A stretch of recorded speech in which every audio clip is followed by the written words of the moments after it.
The Angry Chicken is a production of Amove TV. Bookmark amove.tv for more gaming and esports shows.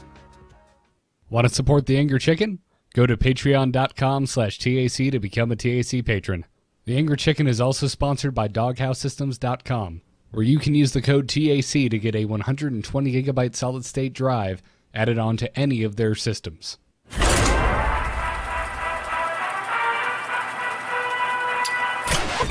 Well met. A podcast about Hearthstone, Heroes of Warcraft. It's time for a little fun. This is the Angry Chicken.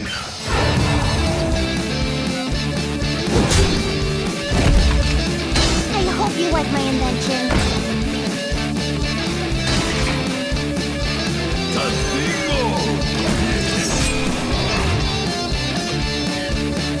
I'm gonna eat that.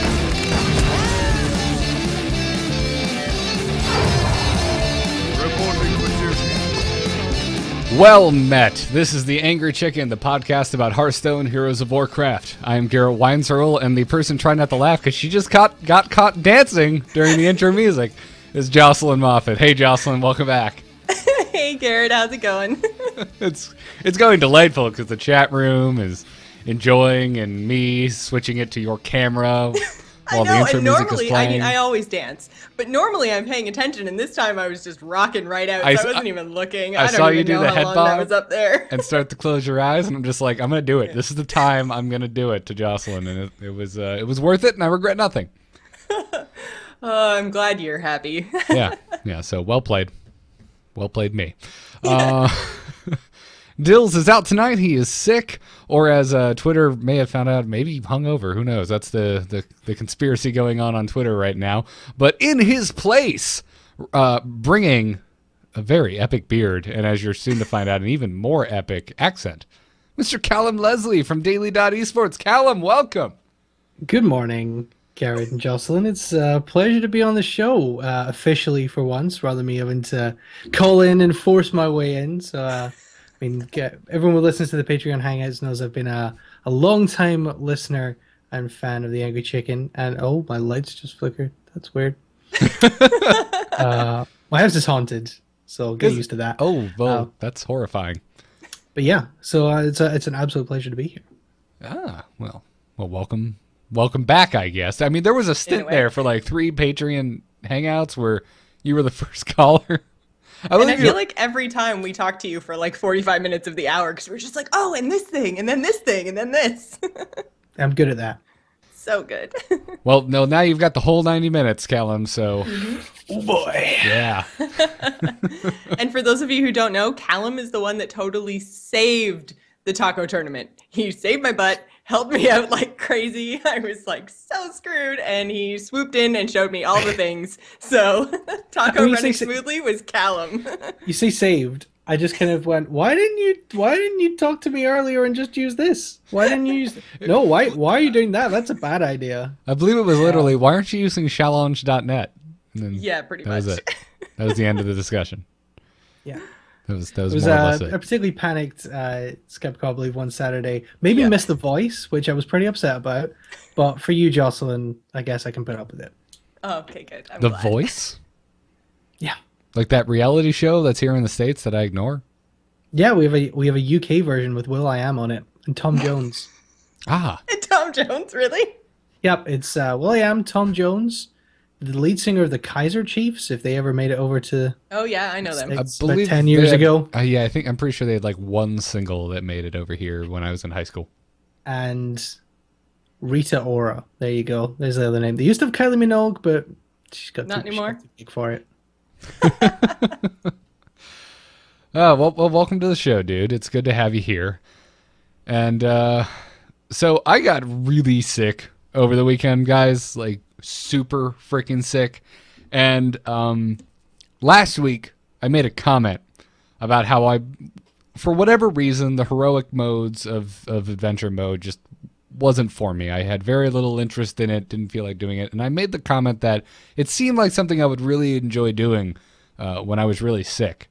So some people called me out on that when I made some tweets about how sick I was. because Katie's out of town and I had no one else to complain to but the internet. I'm here to report that I was very wrong. I don't want to do the heroic mode when I'm sick. I don't at all. I have to think way too much, and it wasn't fun. I turned it off and went to sleep. Yeah, I've only ever done, I think, the first 3 bosses of Nax on heroic, and then I just started hitting my head up against the wall against whatever the first boss of the second wing was. And I've gone back and I've tried it so many times. I think it's Noth, the Plaguebringer, maybe? I don't remember. So. I can't It remember. might actually be the Anyways, same as me. yeah, I'm actually checking right now to see how far I did in next. I think I only did my fiance actually did the whole thing because she wanted the card back, but I think I got about 3 in and just found it immensely frustrating and thought, I did the first wing as well, and I've never got past North, but I don't have any desire to do the heroic. It's just a card back. I mean, it's even the some card of even some of the pro players I talked to, I do remember like when the week that it came out, I was speaking to one pro player at an event, and I said, "So you're gonna do all the heroics?" And he was like, "I'm a pro player. Why would I waste so much of my time doing the heroics?" Yeah, that's the thing. The completionist in me just needs that card back. So you can use the card back in tournaments and freak people out that you had the time to do the heroics. And be super awesome and be a pro player and in tournaments and legend. I feel like the second I got out of college, the completionist Garrett just died. Died a horrible grisly death. Like, back in college, man, I would go find like every little feather in Assassin's Creed. You know, I remember when Majora's Mask came out, finding every single freaking mask. I wouldn't do any of that crap now. Dragon Age Inquisition is the best worst game on the planet for me right now because that is the most bloated mess of side quests and whatever. I just haven't beaten it because I don't know what's important and what's not, and it's just blowing my mind. Yeah, you're totally right. Like, I graduated from university last year, and I can even like track that point because I 100% of Watch Dogs, like in my final year. Wow, that's not even that good of a game. No, it's not. It's really not. I had fun with it, but I remember the whole time being like, I was really excited for this. I bought a new console for this and Destiny, and neither of them were worth the console. You know when you like commit to something and then you're too stubborn / procrastinating on all your university work. But then like when it came to GTA 5, the first time on the 360, I was like, I'm gonna 100% this, and then I never got around to it. And then it came out on Xbox One, and I bought it on Xbox One, and I thought, no, I'm gonna 100% it on Xbox One, and now it's coming out on PC. And I actually I didn't have to pay for it on PC, thankfully. Otherwise, I would have bought it 3 times. Shout out to Kinguin for my birthday present. Love you guys. So I don't know. Part of me is like, yeah, 100% on PC, but I just don't have the time. I mean, it's also, I guess, because I can claim that playing tons of Hearthstone is my job. Well, yeah. I mean, I guess I can do that too. It was crazy this year. I got to like write off like microphones and computers on my tax thing. That was cool. So super pro. Yeah, because I called it a tax thing. You can tell I'm pro. Yep. Hang on, I'm gonna have to go let my cat out because she's crying. So I'll be right back with a giant fluffy thing. All right. He means other than his beard. Yep. Yep. Before we move on, we got a shout out request from a listener. Sir Cadian wrote in and said, "Dear Peaked Poultry, my son Zach and I are avid TAC listeners. We're from the UK, so we can't listen live. It's way past his bedtime, but we catch the show every week. He learned a lot of strategy from the show and even some life lessons. You don't always have to win. Play Don't to have touch the fun. Star Destroyer. Really? Behave. I was in the middle of reading an email, Callum. Sorry. I just had to tell my cat not to touch the Star Destroyer. It's very important. Clear. It is very important news. Sorry.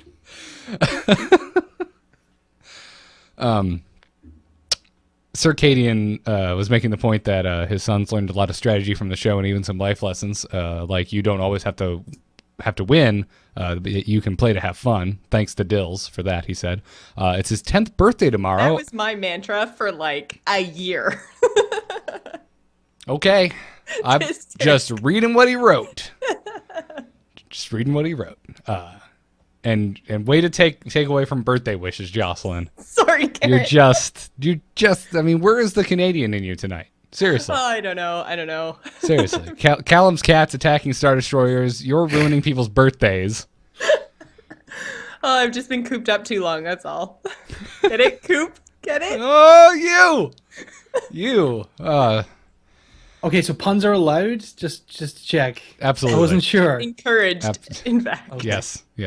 Anyway, it's his son's 10th birthday tomorrow, and he was wondering if we could give him a shout out. It said, thanks for the great show. Absolutely. So, Zach, happy birthday from the Angry Chicken. Happy birthday, Zach. Thank you for listening. You don't know me, but happy birthday. Maybe, if he listens to the Patreon episodes, he might.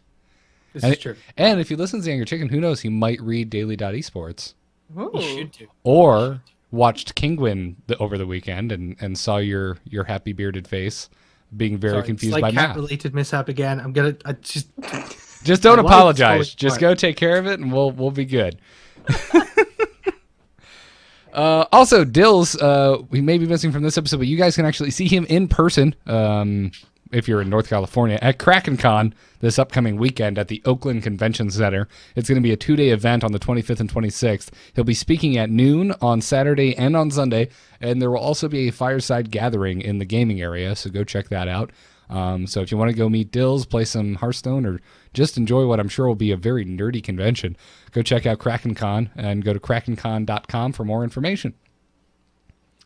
And then also, because we have so many things to announce at the top of the show, next week on Tuesday will be the patron hangout for April. We're going to be doing it at 8 p.m. Eastern Time, a little earlier than we usually do, over at twitch.tv/AMOVTV.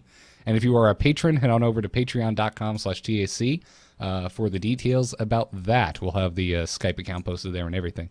Also, if you're not a patron, you can go become one, and then the details will magically appear for you. Ooh. Yeah. It's great. Good stuff. Now let's do it, guys. Let's get into this week's Hearthstone news. Good news, everyone! Just a reminder, you can submit stories or talk about what we talk about today over at TEC Podcast .reddit.com. It's not a freaking Twitter thing, Garrett. Get it together. There was a lot of stuff going on this week, particularly in the realm of esports, but probably the one, let's be biased here. We have one of the casters here, and it's the one I watched the most of. So we're going to talk about Kinguin this week. Because Kinguin for Charity, Easter edition, even though Easter was like 3 weeks ago, guys. Get your stuff together. It's a season. That's what I said. It's the that would be season. spring edition, sir. Spring is a season. But what if they do another one in like a month? That's still technically spring, so they can't use up spring. Or then it would be like spring edition 2. Well, then they could have just called it like Sunday this date edition. Because yesterday wasn't Easter. I'm just saying, guys. I personally, legitimately having because I obviously work with Kinguin in the Pro League as well, and having discussed with them when they could hold this tournament, it was really the only time because it was like Game House Cup, then Seat Story Cup back to back. Oh, I know. So this was like the best weekend this month. We were potentially going to host it later in the month and not call it Easter. I think this was about the last weekend we could get away with calling it Easter. I had a theory that they just called it Easter to have an excuse to have really adorable little grass and egg graphics all around their overlays. That is true. Okay. I know, I loved it. Yeah. But honestly, guys, if you can't get Peeps in the grocery store anymore, it is no longer Easter. Just saying. Also, I forgot to buy a case of Cadbury eggs on the day after. I'm very sad. Fail. Yep. But you know what? my weight gaining is not having an issue with that, so that's good. That's good. Anyways, the finals came down to Chalky versus Tides of Time. There's a lot of Freeze Mage and Zulok going on in this tournament. I'm actually excited to see Zulok back. I didn't think that was going to ever happen in my Hearthstone life, but it has been long enough, Remember when we guys. really hated Zoo? I never really hated Zoo. Never to the point that I hated Miracle or still hate Hunter or any mill deck. Like, it never, and for me, for whatever reason, probably because I actually played and enjoyed Zoo, whereas I hate playing all those decks I just mentioned and always lose to them. What I'm trying to tell you guys is that I'm biased and I'm very fickle. Yeah, it's funny. It's not something that perhaps we thought about before. But funnily enough, if you take Zoo and Dr. Boom and put them together, it makes a really good deck. It's funny that. Yeah. Oh, and Who knew, guys? And don't Who forget knew? Imp Gang Boss. Imp Gang Boss kind of Yeah. came in and was like, "Hey, Harvest Golem, you're fired." Poor Yeah, I mean, Harvest Column. most of the zoo that we saw in the tournament was like, it's kind of it's hard to whether or not to call it a zoo. I guess you'd still probably call it a zoo, but it's like a mid-range zoo. So it has like, some of them even run like double Bane of Doom, Mal'Ganis, Doctor Boom. Sea Giants were quite popular again. But yeah, I mean, basically putting Mal'Ganis and Doctor Boom in zoo is now the thing. And you either run double Sea Giant, I think, or double Bane of Doom. I'm running double Bane of Doom, one Sea Giant right now. It's going pretty well. But the buff to Bane of Doom has made that card pretty great as well. Yeah, I like and it wasn't this tournament, but I'd like Firebat's one that isn't running Mal'Ganis and has 2 Sea Giants in it. It's just and he has an Echoing Ooze in it, which just anything with Echoing Ooze just makes me happy. Just get very excited. Yeah, that's true. I love that card, and it doesn't see enough play. But yeah, I'm glad to see Zulok back, and I don't know why. Hopefully, just because it means less face hunters. And this is the thing, isn't it? When there's so much face hunter around and other aggro decks like Mech Mage, really Zulok is like at worst your third most hated deck, because I hate Mech Mage and I hate face hunter more than I actually hate Mech Mage the most. I think. Really? Really? I think I've decided I hate Mech Mage the most. Why is that? Because there's too many early 3 health minions. Okay. I get the other MVP of this tournament was Freeze Mage. So I've been playing a lot of Freeze Mage last night and today, and Freeze Mage actually does have a good matchup against Mech Mage, but if they get their 3 health minions out early, you're really screwed, because then Blizzard doesn't work, and it can be really tough. So I think there's too many 3 health minions. I think you can deal with things like Haunted Creepers, which technically have like 3.5 health, depending how you cost them, way easier than you can deal with things like Snow Chuggers and Mech Warpers. Like a turn 1 Mech Warper, turn 2 Snow Chugger Neutron is just the most annoying thing in the world. Yeah, no, I'll agree with you there. I was about to counter with, clearly you're not playing a lot of Patron Warrior, because I just get a Fire War Axe every time and laugh. This is true. That's a really great deck for Freeze Mage as well, which I love. You queuing into a warrior now as a Freeze Mage is not like an automatic feeling of dread, because there's probably about a 50-50 chance right now on ladder that it's either Control Warrior or Patron Warrior. And if it's Patron Warrior, Freeze Mage is awesome. Yeah. Yeah, no, it's can't get those guys through, and they just start dying off. Even if you can, you pop my ice block, so what? I'm still alive. Come at me, bros. Oh, that's delightful. So you actually cast the Kinguin this past weekend, and the finals in particular were just, I thought, stellar, especially game 4 and 5. 4 and 5 were just absurd. Yeah, well, I mean, I got over my misplay in the second semifinal. I made a pretty epic misplay in the second semifinal, if anyone saw it. It was Forsum was I think 3-1 up or 3-2 up, and it was Mech Shaman versus Face Hunter. Tides was playing Face Hunter, Forsum was playing Mech Shaman. I got it mixed up and thought Forsum was playing Face Hunter. The Face Hunter won. I did my big, and Forsen is going to the finals, and he wasn't. Oops. So that was a pretty epic misplay on my part. But yeah, these finals were absolutely insane. Just the other thing saying Freeze Mage, like Emperor Thaurissan makes Freeze Mage so good, and we saw that in the final. That particularly in these Freeze Mage matchups where there isn't a lot of board presence against things like Mildred and Priest and things like that, Thaurissan can stay on the board for like 2 or 3 turns, and you end up. There was one situation where I think Chucky was able to play Pyroblast and Fireball in the same turn, and that's not okay, guys. I think we need to have an intervention. You're gonna have a bad time. Because that's just disgusting. You want them to add another sentence below Thaurissan. Reduces the cost of all cards in your hand by 1, except for Pyroblast. Yeah. That is always 10. We nerfed 8 mana Pyroblast for a reason. It's not okay to see it coming back. But yeah, like I feel like we could have an entire episode just talking about, and I wish Dills was here for this, talking about just how more complex Thaurissan has made Hearthstone. Yeah. It gets exponential the longer he lives, the more confusing the game is for you on the receiving end of this. It's just like, well, he's got this class, he has access to these many things that can kill me, and if he had this, that, and the other in his hand, now he could do that. there's so much more that you need to try and keep count of. And it just kind of gets to the point where it's like me, I'm just not there. I just kind of go, well, I hope he doesn't have some magical combination that now costs nothing to kill me.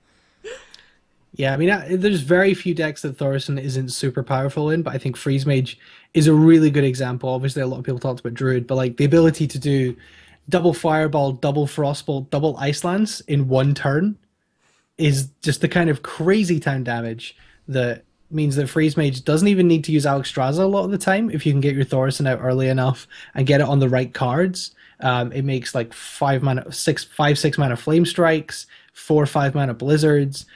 Being able to play like there was a game that I won earlier today, which was like Antonidas, 1 mana, 6 mana Antonidas, 1 mana Frostbolt, Ice Lance, and I won because, well, I've got 5 fireballs in my hand. What are you gonna do? Oh, you've got double antique heal bot. That's cute. That was the ending of Game 4, which was just disgusting. Yeah, well, I mean, there was some really crazy games. The Chucky obviously has had a run of second places, and there was it felt like there was maybe the stars were aligning for him to get this first win when he got the win against the Control Warrior with the Oil Rogue, which was really, really unlikely. The Tides brought Mildred, which I've not actually had a chance to speak to Tides, but I'm pretty sure it was specifically to counter Freeze Mage. And it cleaned up on Freeze Mage all the way through the tournament because it's just such a hard deck because Mildred, Freeze Mage, you're holding on to too many cards, so you can get milled really, really easily.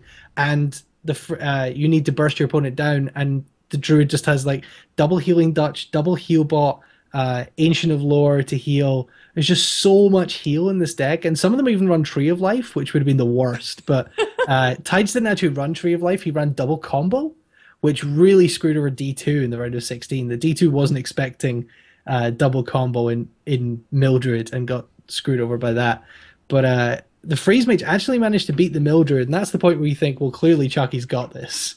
Like, if he can beat the Mildred, but then the next game we came down to the Mildred versus the Priest, which went all the way to fatigue. I still think if Chucky had used Shadow Mandus on the Grove Tender and attacked for 6 with his Blade Master instead of trading, I think he cost himself 6 damage, and Tides had 5 left on the last turn that Chucky had to kill him. So I think Chucky could have won that game, which would have made a totally different series because Chucky would have gone up 3-2. But it wasn't to be. It was a pretty great return to form for Tides at the time. He's a guy who was one of the most decorated players in 2014, won the WEC tournament, which was the second biggest individual prize last year. It was like $97,000 or something. That was back in the middle of last year, but then took like a 3-month break from Hearthstone because he was just totally burned out on it. And there's quite a few pros who got to that point almost. Some of the really, really top pros who were just really frustrated with the state of the game. GVG didn't deliver them exactly what they wanted to make the game more interesting, and Tides just basically didn't play Hearthstone a lot for 3 months. He traveled a lot, he played a lot of Heroes of the Storm, and he's now kind of coming back and brought these interesting decks, I guess, to try and keep himself interested in the games he was playing. And it was really great to see him return to form. So I think we could be seeing the Tides of Time of old, and that would really help solidify Cloud9's dominance. Yeah, I've always kind of been a Tides fan. Although I didn't know he took a break. That's interesting. Clearly, just yeah, I guess it seemed to be a lot of the RNG in Goblins versus Gnomes really turned a lot of them off. Yeah, I think Tides played in Dreamhack Winter the end of November, but I don't think he played much before that. It's pretty much actually as soon as he joined Cloud9, he took a hiatus after like a month or so. And hasn't really done much this year, but he's starting to come back now. He was at the Vigame House Cup, obviously getting locked in the bathroom. Obviously now has won this title. So yeah, Tides he's a cool guy. He's definitely a creative Hearthstone player, which I really like, and he's going to be one to watch this year. Awesome. Honorable mention for Forsen coming third as well. People bag on Forsen and say he only gets invited for views, but he beat Tice for the first time ever. He was actually 0-4 against Tice in competitive matchups and got the first win against him ever. And then lost 4-3 to Tides of Time and then beat Jab in the third place match. Yeah. We're going to talk about Forsen's Patron Warrior deck and Chalky's Patron Warrior deck today. And spoiler alert, I like Forsen's better. Yeah. Spoiling. Oh, do you? Okay. I like bits of both. You Need like more bouncing blades, though. It's gonna happen, damn it. You and Kyle should hang out. Kyle and I had this discussion earlier. He was like, why aren't people running bouncing blades? I'm like, because it's a liability. It's a massive liability.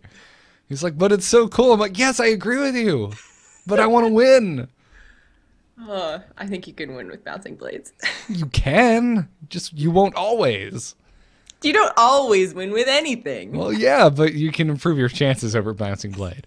Also, this weekend, the Gfinity Spring Masters 2 tournament happened. Actually, where Firebat took the win, also showcasing the Zulak I mentioned earlier. So, if you're wondering where I saw that deck list, go check out the deck list from the Gfinity Spring Masters. Yeah, kind of a rough deal for Gfinity. These I know a bunch of the guys, obviously, because it's a UK organization, and they did get World Championship points for this tournament, which they didn't have last time. They increased the prize pool by $3,000 specifically to give out World Championship points, and then 2 of their open qualifiers pulled out, so they didn't meet the 50-50 requirement anymore. That sucks. Yeah, it's kind of a bummer. They were supposed to give out points, but then when those 2 players couldn't come, I guess that Blizzard weren't able to give them the points anymore because they have to stick by the rules. But it wasn't Gfinity's fault. Hopefully they'll be able to sort that out for next time. But it's really great to see what Gfinity are doing. They're building the UK esports scene, bringing through UK casters as well to work with the international guys like Sottle and Nick Aquablad and Caldi as well, who I really rate as an analyst. Those guys are. It's Saul who turned up in his Gfinity polo shirt because he didn't know he was going to be on screen, and looked a bit scruffy. But he's a guy. If you're not, I don't know. Obviously plug my own stuff and the stuff that you guys do. But if you're not familiar with his work over at Icy Veins, he does some really really good strategy stuff, really good deck analysis. He's actually one of the better coaches and writers out there, I think. I just recently found out that Icy Veins was doing Hearthstone stuff because I always go to them for like my World of Warcraft rating for guides. WoW, Yeah. And then I stumbled across, I don't even remember what it was. Stumbled across something. I'm like, oh damn, they got some good bits good articles over here. Check them out. Also, folks, those of you just sitting around, like I know Jocelyn is, wishing to God you could get the Tespa card back. You can, if you attend a live Heroes of the Storm tournament. Which I've got to say, when I first saw that tweet, I was so excited because I was like, oh my God, all you have to do is watch it live. I have Twitch. I'm going to get the Tespa card back. I was so excited. And then I was like, oh no, wait, they mean like live in person. Also, I don't even think it's on Twitch. It's on ESPN. Yeah, it's on ESPN 3, which I did a video editorial about. Which I would be really excited about if it was also on Twitch. Because I don't want to watch it on my damn TV. Well, you can't. ESPN 3 Twitch on isn't my TV. It's not a TV channel. It's the rebranded ESPN 360 or whatever it is. It's just an online streaming channel, but it's only available if you have an ESPN cable satellite subscription. It's basically Twitch, but worse. So it's Twitch behind like 2 different locks. Yeah. Okay, wonderful. I hate it even more now. I was just saying, I can still watch it, but not the point. The point was I thought I was going to get the card back for it. And earlier chat room was saying that the card back is available on eBay or something for like, I think $400 or $500. Crazy.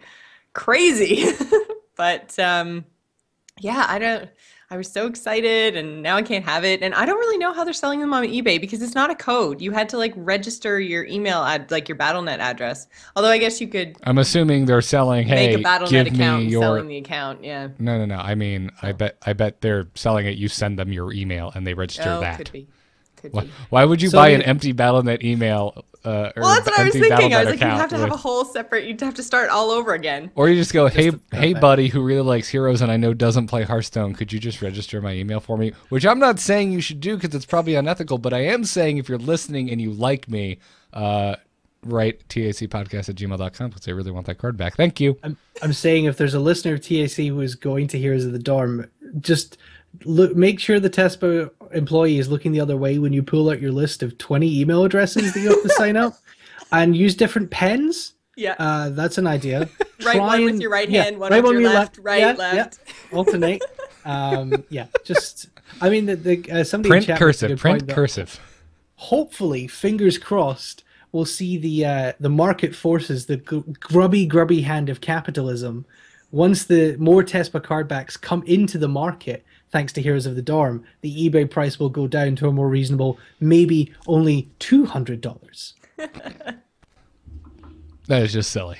That is still silly for a card back, yeah. Just downright silly. I would spend that for the solid. I would be more inclined to get it if it wasn't now not the only card back that you can't get, because there's also the solid gold Chinese one, which I super want. So like when it was the only card back. Oh yeah, I think it's because it didn't. For like specific, if you take part in specific tournaments in China, you get just like a solid gold card back. And it's called the super solid gold card back. No. What do I look like, a journalist? I don't know. Find out yourself. I'm working on it. All I'm saying is I just dropped like 400 bones on 2 BlizzCon tickets. They should probably put these kiosks up at BlizzCon. Just putting that out into the universe. Yeah, BlizzCon doesn't have anything to do with college anything, so it doesn't really make sense. Hey, Jocelyn. Shh. Stop. It doesn't make sense to give it away at BlizzCon. Stop giving them reasons not to do it. We spent a lot of money to go. Oh no, it's terrible that you guys have to go to BlizzCon. That's so hard for you. You could go. No, I couldn't. No, I want to go to a couple of Dreamhacks this year. I don't think I can justify. Also, when I'm sorry. You can go to multiple Dreamhacks. Well, it all depends on travel budget. But when I'm the only staffer living in Europe and not the States, I don't think I can justify trying to get flown over for BlizzCon. Yeah, I guess that's a good point. Sadly. Alas. That is a really sweet golden card back. Yeah. Someone in the chat says I look like an editor. If they could tell my editor that would be great. If I could get a pay rise. That'd be great. Hey, did you put that on your resume? Looks like an editor. I won't know. I'll put it in my Twitter bio at least. Oh, wonderful. Just don't phrase it as should be made editor because looks. I really look like one, guys. I really look like one. So when people step into my digital office, they will pay attention. In other esport news this week, because there's a lot of it, Naiman has been released from Team Dignitas. Banned. Yeah, in an official statement from Team Dignitas, they said, today we decided to release our latest Hearthstone signing, Naiman. Early this morning, Blizzard issued Naiman a permanent ban for breaking the terms of service, the exact details of which Blizzard chose not to disclose publicly. And he had only been signed, 2 or 3 weeks prior? Like, yeah, just a couple of weeks. Spanking new. Mm-hmm. Yeah, I mean, I hesitate to say it's a shame because obviously the guy broke the rules.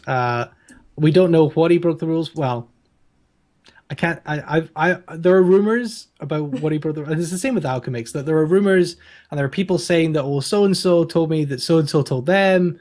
So like, I could say this is what I'm hearing, but that would be irresponsible of me. That I don't have any. I can't tell you definitively what it was that he did, but I can tell you that he originally took down his Twitter account and just kind of disappeared, and I thought, okay, clearly Naiman is gone then.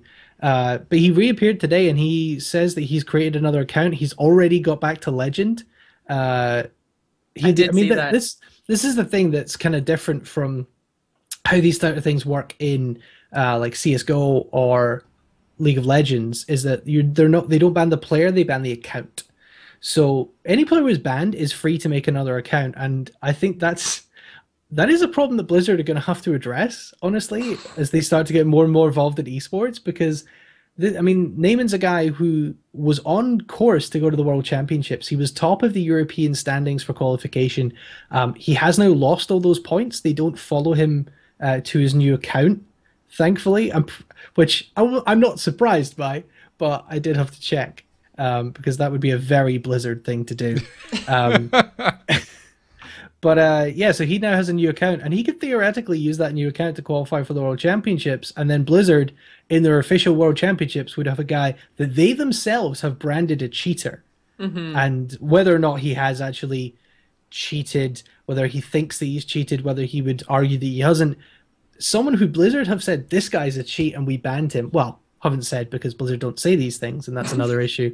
If you want to hear the full debate on whether or not Blizzard should be more public with these things and whether it should change the way they do these things, particularly to suit esports, you can watch the Loadout Hearthstone edition tomorrow at 6 p.m. Eastern, where myself and my co-hosts and Naiman's now former teammate Blackout are going to be discussing this. It's going to be our main topic of discussion, because there's also Alchemist as well in the last couple of weeks got banned. So there's still obviously there's big ban waves coming down for botting right now as well, but clearly Blizzard are being really proactive right now in banning players for breaking the terms of service for things like win trading or botting or any kind of boosting and things like that.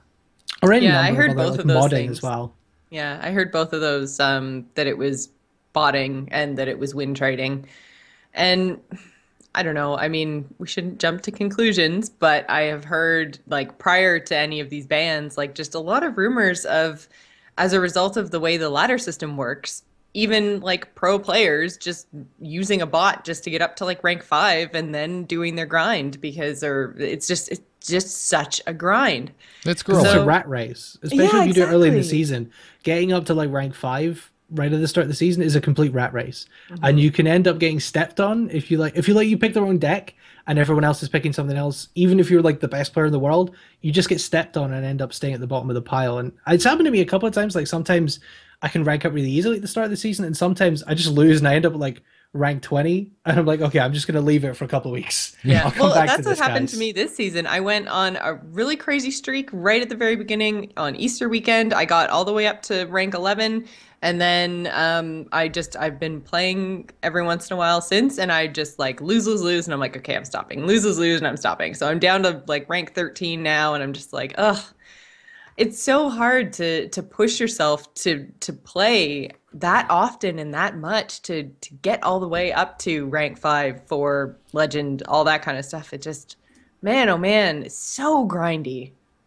And if people don't know what win trading is, just really quickly, win trading is where there are two kind of ways that win trading can work. Either you and someone who you're working with purposefully queue into each other, so you have similar MMRs, you're at the similar sort of rank, and you queue in at the same time and hope that you get each other, and then one of you quits straight away to give the other a win in order to boost them up the ranks. That's how win trading can work. Or it can be something like Gabe Walls, who's a former Magic the Gathering pro, got banned for win trading because he was streaming and people were queuing into him just so they could concede and give him a win. And he wasn't really, he didn't like explicitly ask for it, but he was kind of, I guess, not explicitly encouraging it on his stream, and his fans were doing it, and that kind of got him banned, I think.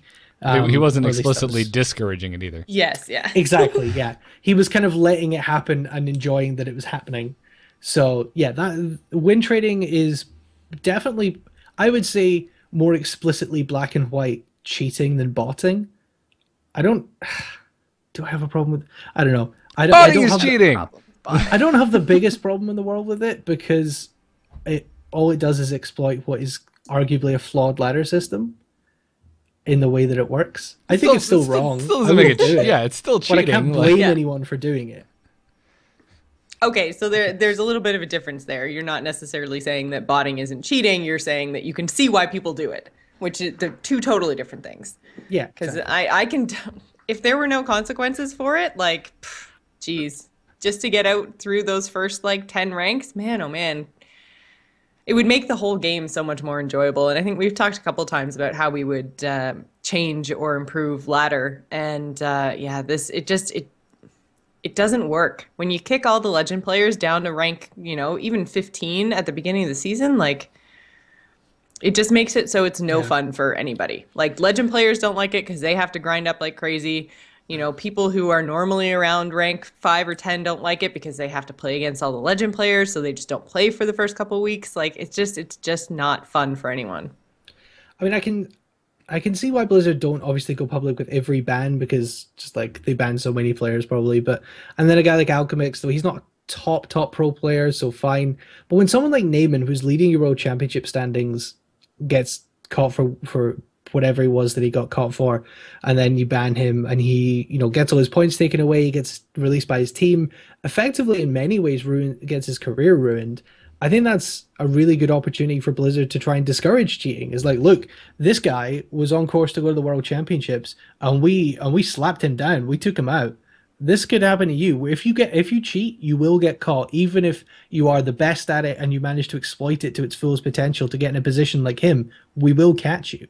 So I guess that, you know, it's kind of surprising to me that Blizzard haven't been more explicit with this sort of thing. But again, that's a longer discussion. I mean, I can see where it's they already have it where they just don't explain it when anyone gets banned, because like you said, so many people get banned. So why set that precedent unless it gets to a point where they feel they need to, which I feel like goes back, you know, probably about 10 minutes to your worst case scenario, which is where Naiman under a new account actually makes it to WCS. I could see them then having to say, well, it doesn't qualify because he was banned, and let us tell you now why he was banned. But until I think that's really that rough, though. That's really tough. If he qualifies, and from this point on, and he qualifies, obeying the rules, and like I absolutely think Blizzard should be keeping like just watching all of his games. Just employ someone to watch this guy. If this is really what he wants to do, if he's really going to try and still go to the World Championships,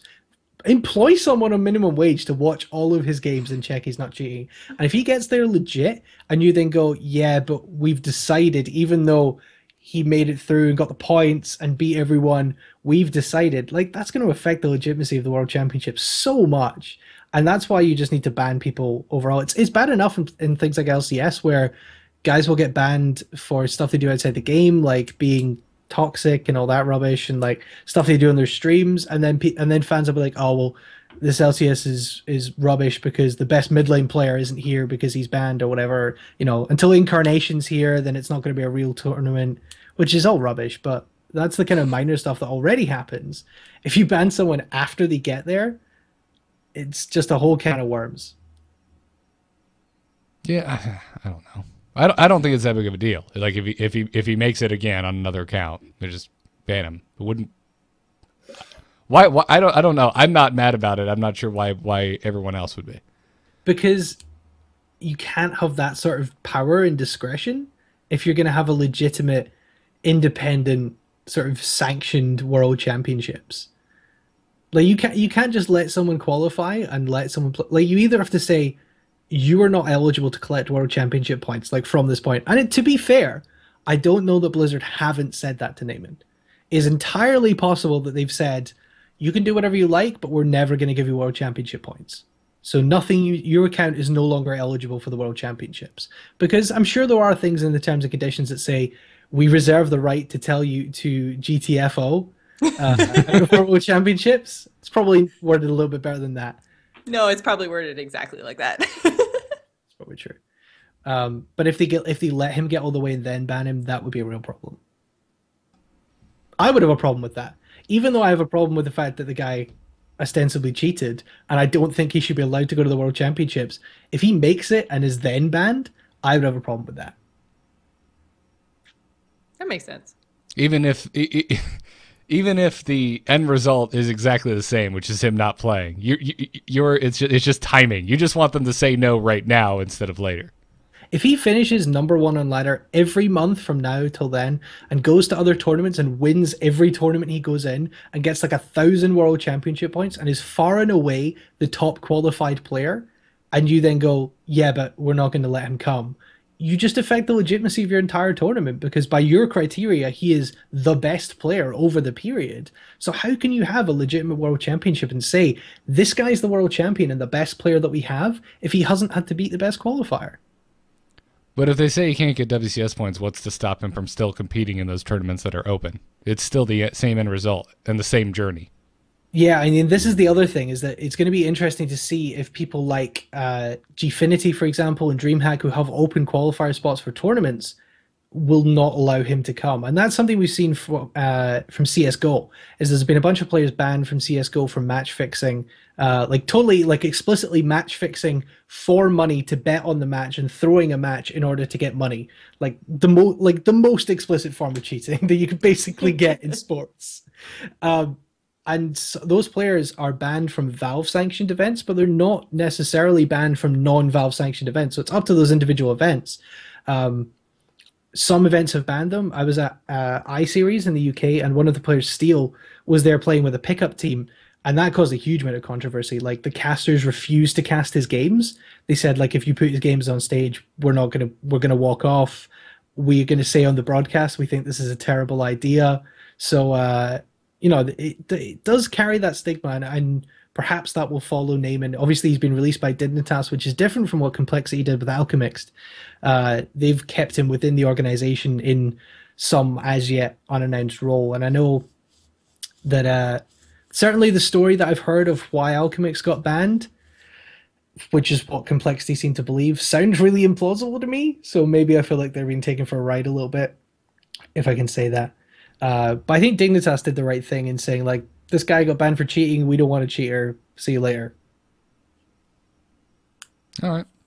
I guess we'll see how it pans out. Absolutely. In better news, Dreamhack, man. Dreamhack has gone completely open. With a very, very tiny, ever so small asterisk. Yeah, so instead of the formats we've had, like in Dreamhack's gone by with, like, I think the last Dreamhack summer was 28 invites and 4 open qualifiers, if I remember rightly. That was the tournament that RDU won last year, where he beat Amaz in the final. The whole high mum thing was Dreamhack summer last year, but this time it's going to be 128 person Swiss over 3 days. So it's going to be 8 rounds of Swiss over 2 days, and then the top 8 will advance to playoffs on the final day for $40,000, which makes it the second biggest tournament in the West, apart from, obviously second to the World Championships. And it's pretty great. The only caveat is that they will reserve places for some players and teams traveling internationally. So expect to see guys like Amaz, guys like Firebat, Reynad, all those players that you would expect to see in the tournament getting spaces reserved for them. But the fact is, they're going to have to go through a field of 128 people to get to really the 8-man bracket proper. Yeah, they're not getting some kind of bye or any type of like seeding position. They have to get in there and fight through the Thunderdome of Hearthstone like everyone else. I haven't heard yet. I would expect that there will be Hearthstone World Championship points for this as well, and that's going to be 230 points, 100 points for the winner. So this is a pretty big deal for someone who could get through this Swiss. Some people in chat are asking what Swiss is. Garrett, you're a Magic player. You probably can explain better what Swiss is than me. Actually, no, because I've only played in one tournament that was Swiss, and it was a really bizarre version of it. Well, there's good Swiss and there's bad Swiss. Imagine that instead of putting a tournament into groups, everyone's just in one big group, and you play a determined number of rounds. You don't play everyone like in a round robin. You play, say, 8 round Swiss. So you'll play 8 matches, and at the end, after everyone's played 8 matches against, if it's bad Swiss, 8 random opponents. If it's good Swiss, you're matched up with someone with a similar record to you so far in the Swiss. So if you win your first game, in your second game you'll play someone who also won their first game. Yep. If you win your first 2, you'll be facing people who are near you in the group at that point, and then you take a top cut. In this case, it's going to be 8 people, and those people then fight in a single elimination bracket for a winner. Yeah, the first round could be a real crapshoot because of that. Because then there's no record from the tournament so far. A good example of this is if you're doing it physically at like a Magic event, you can kind of tell by the table you get moved to. Because as I started doing better in the Grand Prix I played in, by the 5th round of the day, I would like sit down. The guy next to me had like a Pro Tour Championship mat, and I'm just like, oh shit. Yeah, it's like when you play these open tournaments and you queue into someone with a legend card back, and you're like, oh damn it. Yep, that's actually exactly what it is like. Yeah, it's But basically, you're going to need to go at an absolute minimum 6-2 over 8 rounds to get through from 128 players, probably 7-1. Depends how many players go 8-0, which I would expect some players will go 8-0. But it is first come, first serve. So if you're going to DreamHack Summer, sign-ups open next month. I think it might be May 1st. I'm not entirely sure. So you can pre-sign up. I think you may have had to buy tickets to do that. So if you're going to DreamHack Summer, you can sign up and you could win a share of $40,000. Yeah. Good luck to you. And I love these kind of things because we always see unknowns rise in the ranks in these most of the time. Well, this is what we've seen all year. We've had 4 majors so far, and only one of them has been won by an invited player or an established player. Actually, that's not true because Orange didn't. He was invited to Seat Story. But I mean, we have 2 majors for Orange, 1 for Hodge, 1 for Silent Storm. I mean, these are guys that we'd never heard of in December. Yep. And now Orange is one of only 2 players to win repeat majors. It's him and Kalento. That's it. Those are the 2 best performers in majors in Hearthstone to date. Yep. And one is Calento, and the other is some guy that we just learned the name of. Yep. Also, a very tasty fruit. And the nicest guy ever. You should get him on Orange. your show. I totally didn't get that. I was like, Calento's not a fruit. Oh, You should come get on, Orange on your show. Jocelyn. He's a great guest. Oh, sorry. Oranges are always on my mind because here in the state of Florida, we grow the superior ones as opposed to those guys over in California that have these shriveled painted plums that they call orange. I see. So, oh my God. Well, we're already almost at an hour on the show. Oh my gosh. There's so much news today. Tiddler Celestial forums Team Celestial. So that's cool. He formed it with Silent Storm and Frozen Ice. So, Yep. new Frozen team Ice, you on the might block. remember from the World Championships, was one of the Taiwanese players. There's a couple of other Chinese players, but they're mostly streamers. And Kirmu, who runs the NEL tournaments that like Temple Storm went to China and competed in, is going to be their manager. So this is a pretty significant step forward for Chinese Hearthstone. Yeah. And speaking of either new teams forming or just teams in general, Liquid finally got a new player. They signed Show. He's no longer on Complexity, so good for Liquid. They've been so light. I mean, they were just a Maz for a while. Yeah, and then they signed Savage, and they signed Naria. I think they signed Naria just before Amaz left. Yeah. No, I think Amaz left and then they signed Naria. But I mean, I was speaking to people who were telling me that contract offers had gone out to players to come sign for Liquid, like as long ago as January. And I know they tried to sign Orange. I know they tried to sign a couple of other guys. I think I don't know this for sure. This is guesstimation, but I would suspect they also made an offer for Tice because he played with them in the NEL season, but then he ended up signing for Nihilum, and I don't blame him because, you know, that Kinguin dollar. But yeah, so Liquid have been trying to sign players for ages, and it's really been a little bit of a sore spot that such a big established organization hasn't been able to get a big team going on. But now they've signed Show. Show's a good up-and-coming player. Obviously, he's an experienced eSports player as well. Garrett, you'll know, as a former StarCraft pro, was on Dignitas. That's the only reason I know how to pronounce his name. Yeah. Is from StarCraft games. And just won his first tournament as well. It's pretty rough for Complexity. Obviously, they lost Alchemix to his ban, and now they've lost Show to Liquid. They nearly lost Dog earlier this year to Temple Storm as well. But they managed to lock him in. So Dog is pretty safe on Complexity, but they need to build a team around him. And they're actively looking at players as well. I'm not sure what free agents there really are right now. The free agent pool is not that huge.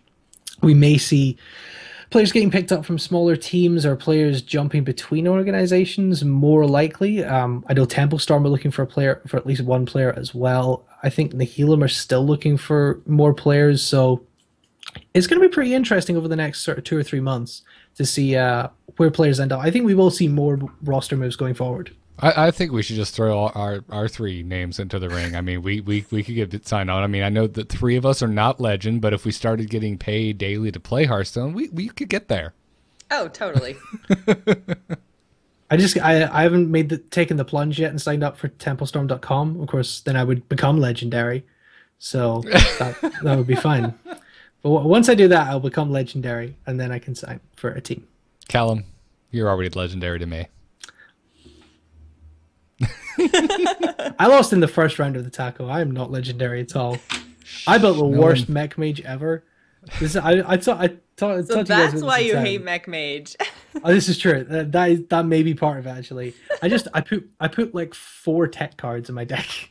Aww. Because I was really scared of everything. That's the wrong deck. You go into every tournament scared. That is the wrong deck to do that in. You just need to go all in on that deck.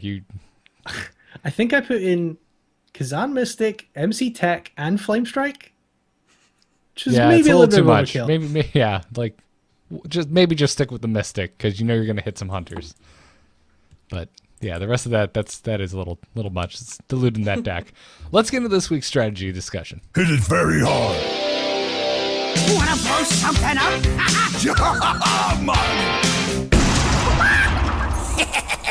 Time to pay! We asked you guys on Twitter what deck you wanted us to discuss this week. A lot of you requested the new Zulok, Dragon Paladin, Mill Druid.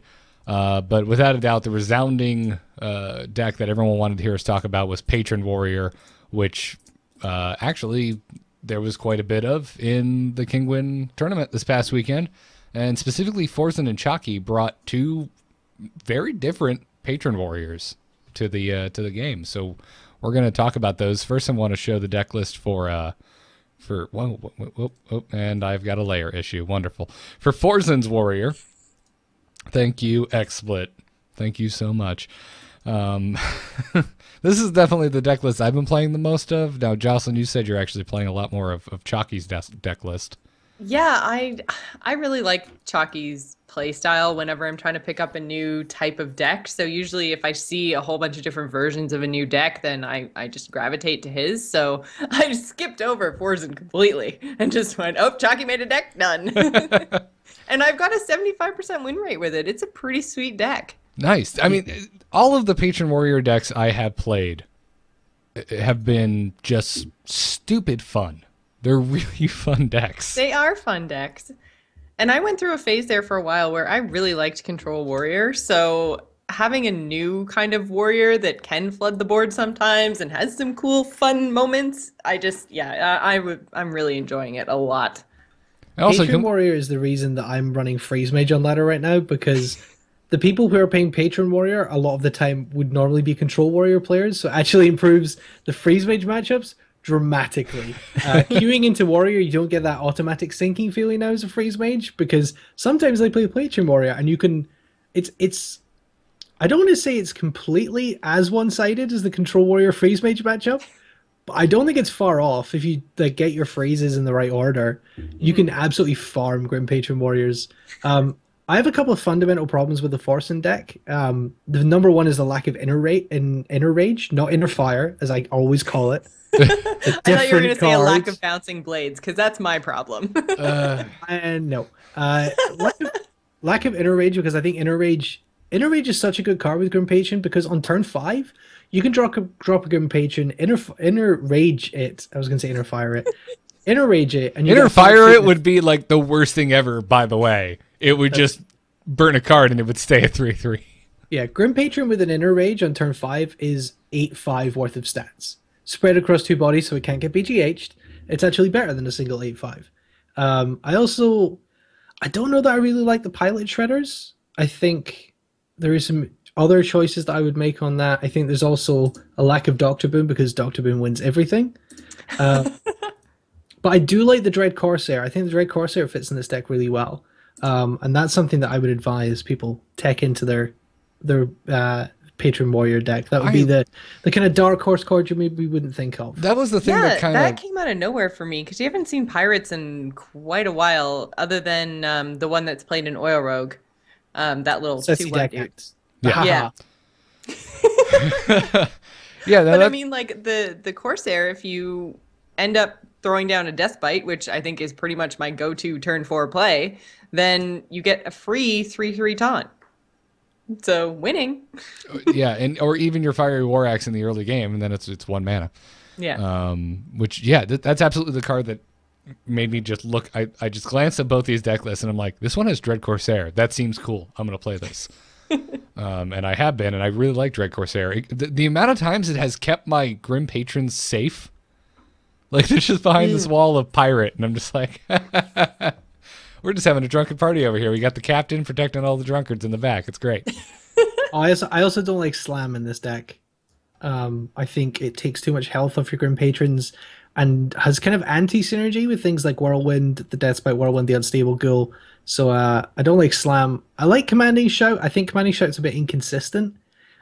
Sometimes we did see one of Forsen's games where he was able to get the Commanding Shout up and then draw enough cards from his Acolyte and then just basically spawn infinite Grim Patrons thanks to Commanding Shout, which when you get it to work is great, but I think Commanding Shout is a little too inconsistent. So I would kind of go with an amalgamation of the two, but I think Forsen's is probably the less consistent deck. I'm going to tell you right now, sir. I'm gonna and because I have clearly a huge sample size that you're just wrong about Commanding Shout, because I killed 3 Ragnaroses today and spawned an obscene amount of patrons thanks to Commanding Shout.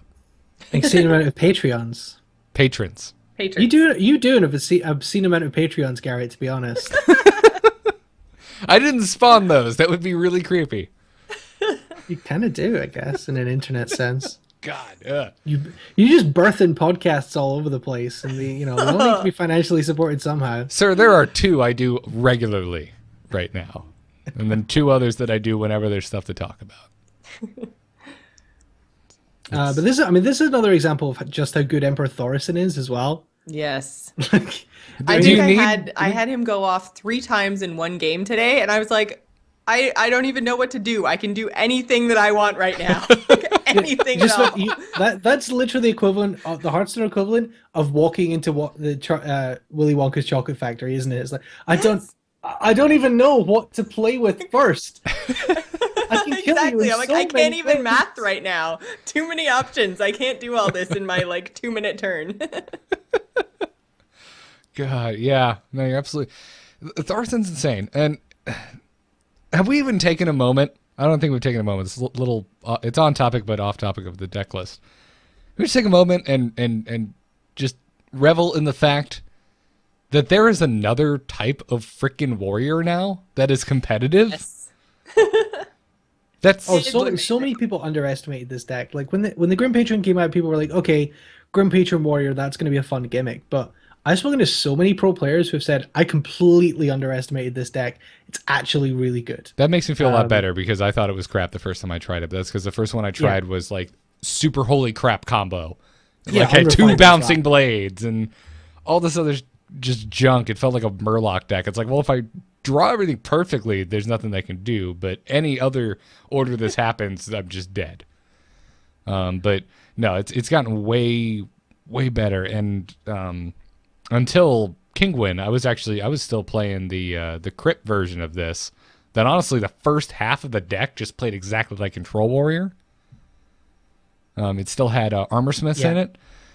So and I still like that, but I think Forzen and Chalky have kind of refined it a little more here.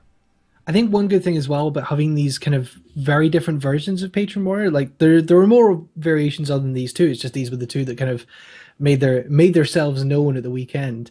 Is that you can, if you're a player who maybe doesn't have all the cards, you can look at the combination of the 2 deck lists. So if you were looking at Chalky's deck, one card I really like in this deck is Gorehowl. I just think it gives you so much control, so much ability to clear the board for your combos. But if you don't have Gorehowl, well, you could tech in Slam or Commanding Shout, and you could just amalgamate these deck lists and find what works for you. You can find what works for your card collection, for your budget. Forsen's one is definitely cheaper as well. There's no epics. There's only 3 rares and and 1 legendary. Yeah, and it's a legendary that you're guaranteed to have if you played through Blackrock Mountain. Yeah, because it's Thorison. Exactly. So all you need to do is get like a few packs and Blackrock Mountain, and you can make this for the Forsen deck. Yeah, and that's another reason I like the Forsen deck.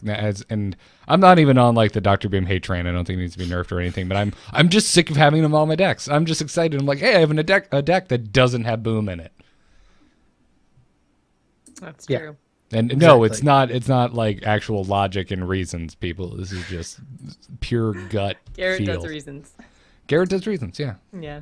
Yeah. Chat room was saying earlier too when I said Chalky's playstyle, and they were like, Chalky's playstyle, because everyone knows he's a very aggro type face player. Well, actually, And- he's not these days. He's kind I of had this. know. He's had this maturation, which is really Priest. weird. If he was a politician, Yeah. he wouldn't be elected because he's a flip flopper.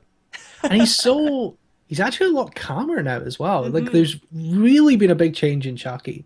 And I think actually we could see a lot from Chucky this year. I think he's really determined to break this second place curse. And he's bringing different decks. He's trying different play styles. He's keeping calm. He's, just when things bother him, he just takes a sip of that peach Snapple and calms himself.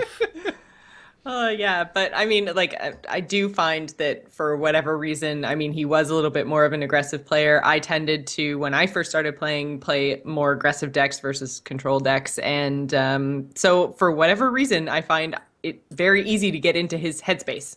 I look at the decks and I go, oh, all right, yeah, I can see that. And I can just dive right in. Everybody else, I'm just like, okay, wait, what? Yeah, both these decks, great, love them. And the thing about Freeze Chalky, Mage, though. think about Freeze Mage. yeah. But I played a lot of Freeze Mage. Well, let's I'm- talk about I'm- Freeze Mage. I'm in the on the next couple Freeze weeks. Mage hype train. Yeah, Just like it's the last coming couple back. of days. Oh man, I'm on the Freeze Mage hype train. People say that Hunter's cancer or Mech Mage's cancer. Do you know what the real cancer is? Freeze Mage. because it kills you slowly. No, it doesn't even kill. It doesn't kill you slowly. It makes you think that you're killing it. You get it down. You build this huge board, and then it goes. Oh, sorry. Double fireball, frostbolt, ice lance because Thorison. Sorry. Did you think you were winning? Oh, that's really adorable. Sorry. Like, no matter what you can do, it's basically like play. It's like trying to play with someone who's playing solitaire. Like, hey, play with me. Play with me. No, I'm playing my own game. No, go away and play Freeze Mage. Play my own game. Leave me No, alone, play Mom. with me. I'm playing with my toy soldiers, Mom. Leave me alone. I don't want to play solitaire. Exactly. Or I guess you wouldn't play solitaire with Mom. You play Go Fish with Mom. There you go. Exactly. Exactly. Freeze You Mage know is what the we real should do? cancer. We were supposed to talk about Patron Warrior, but somehow we ended up talking Freeze Mage. I was gonna say, yeah, Patron Warrior though, what we should do, chat room just mentioned it. After show, Garrett, you and I should play Chalky's deck and you should play Forsen's deck. That's a good. We can do that. All right, we'll do that for the after show. Sounds like a plan. It'll be up on YouTube tomorrow for the patrons. Check it out, Yep. folks. But yeah, I love Patron Warrior to death. In closing, I wouldn't be unhappy playing either of these decks. I still enjoy Crypt's version with the acolytes, or not acolytes, the armor smiths, just because it has a little bit of control to it. But I definitely think these two decks are better.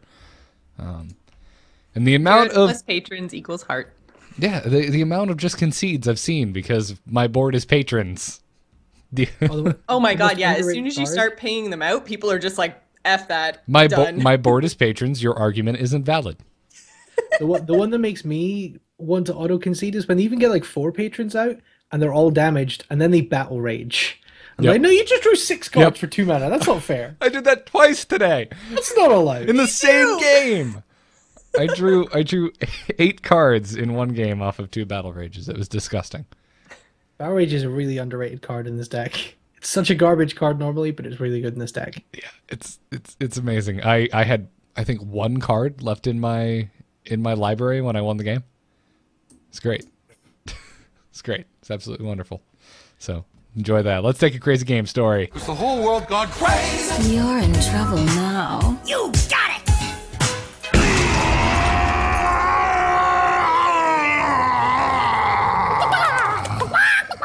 You can send your crazy game stories to tacpodcast@gmail.com. Jocelyn, what do you have for us today? This crazy game story comes to us from Jarek. He says, "Greetings, Furious Fowl." This is friend of the show, Jarek from Hearthhead. Yes, it is. Sorry, should I have pointed that out? I just had to stop you there because I realized I didn't make note of it at the top. I see. He says, like you, I was very excited when I saw the Mage class challenge is made up of all unstable portals. Though, unlike Garrett, I didn't have the good fortune of a millhouse being played against me, and this possibility made me have to go back and try my luck again. I tried to delay my portals until millhouse by using my mana on hero powers to ping off Dark Iron spectators, but eventually it seemed like he wasn't appearing. It was still a fun game, but I tried again and didn't get him again, although Lorewalker Cho helped make things interesting. The third time he didn't show was when I Sorry. The third time he didn't show when I expected I was considering conceding when I got an Archmage Antonitis. Sorry, sentence. Hard reading, bad. With a constant flow of required spells, this seemed like perfect synergy. I dropped him and started spamming portals even when Lorewalker Cho returned and had just finished emptying them all for a glorious 6 fireballs when suddenly Millhouse arrived. Unfortunately, Onyxia promptly killed my Antonitis, so I wasn't able to do infinite combo, but 6 free fireballs I counted as sufficiently awesome to round out my class challenge attempts.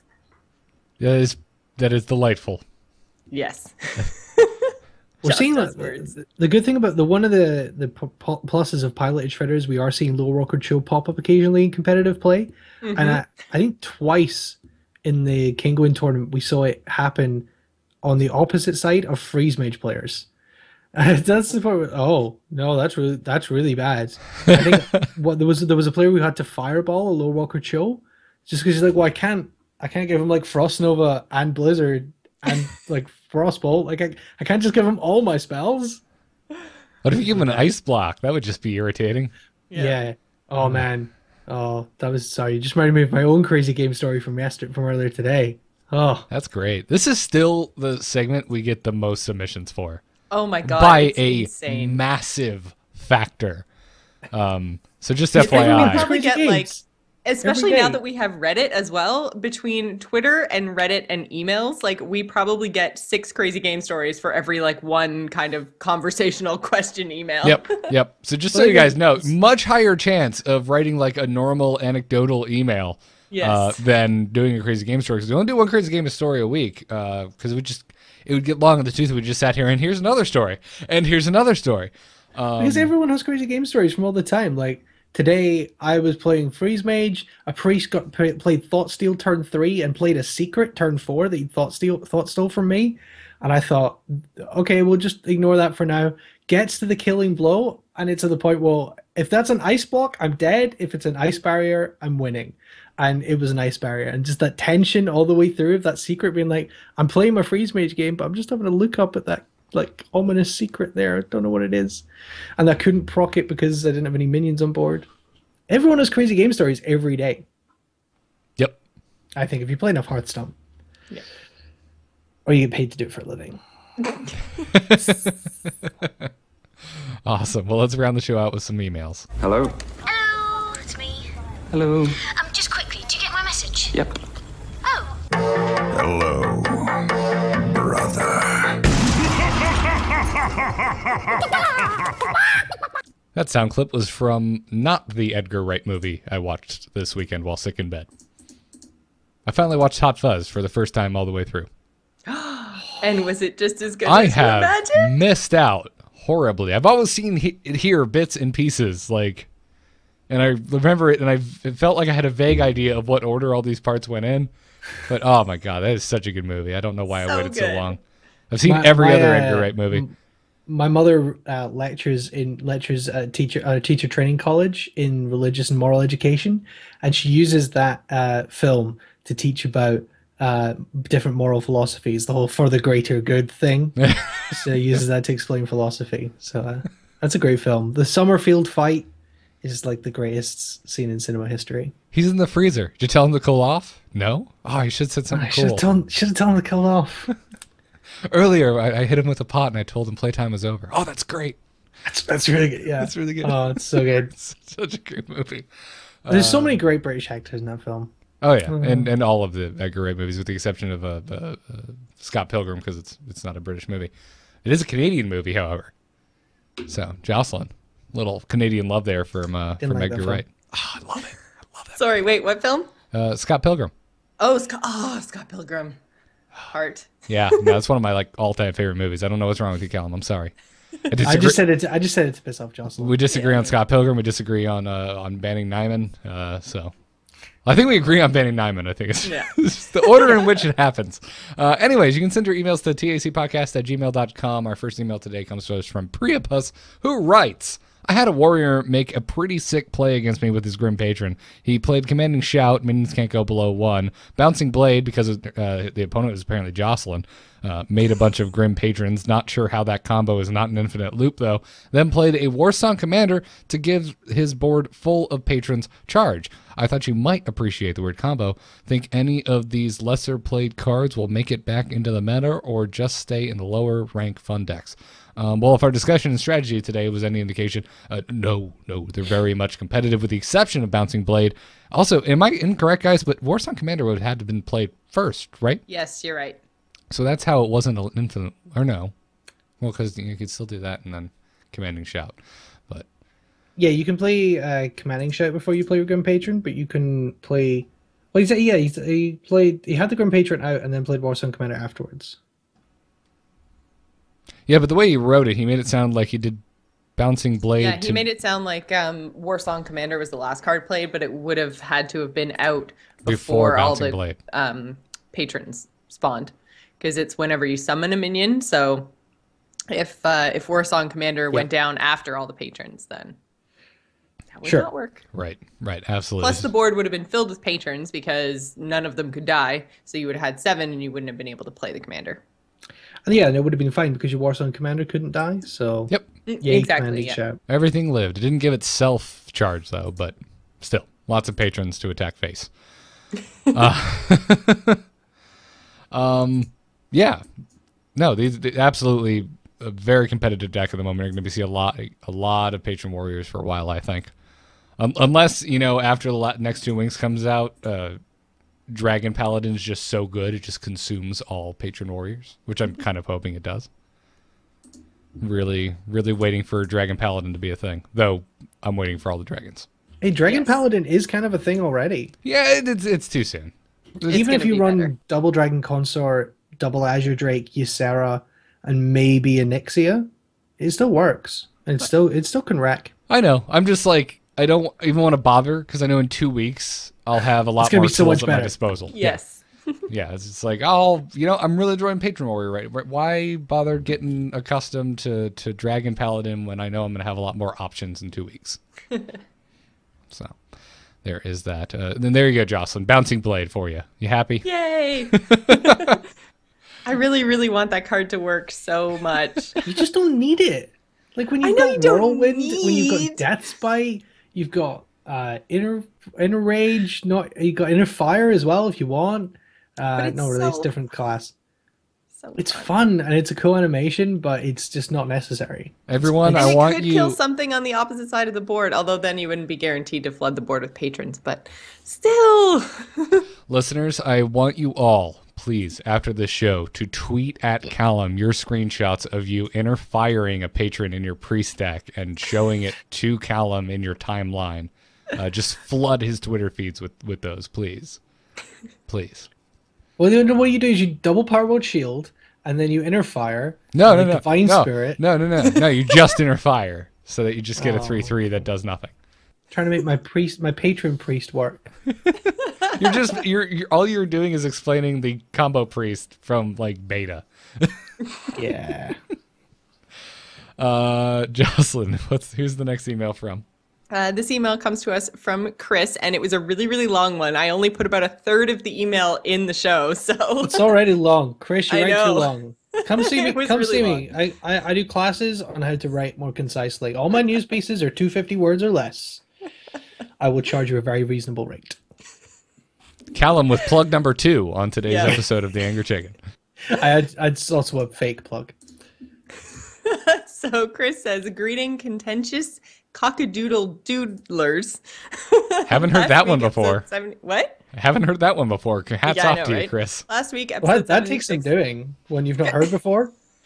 It takes some Nick. doodle doing. Oh man. Oh no. Last week, episode 76, there was a conversation about how the phone release of Hearthstone could potentially impact the meta.